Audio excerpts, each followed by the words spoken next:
ఉమ్మడి గుంటూరు జిల్లాలో జీబీఎస్ కేసులు నమోదైనట్లు తెలిపారు వైద్య ఆరోగ్య శాఖ అధికారులు.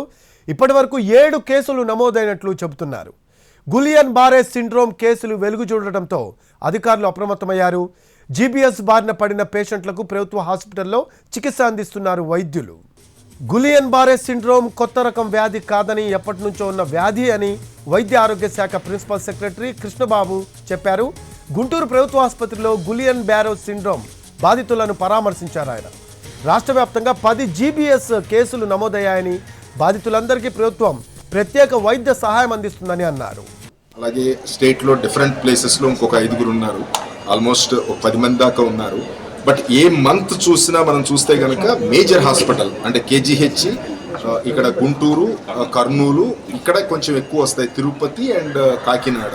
సో ఈ పర్టికులర్ హాస్పిటల్స్లో ఎందుకంటే న్యూరో ఫిజిషియన్స్, న్యూరో సర్జన్స్ అందుబాటులో ఉంటారు కాబట్టి ఏ ప్రైవేట్ హాస్పిటల్ నుంచి అయినా వాళ్ళు ఇక్కడికే పంపిస్తూ ఉంటారు. వాళ్ళు మనుషులు ఎఫర్ట్ చేయగలిగినప్పుడు వాళ్ళే టేకప్ చేస్తారు.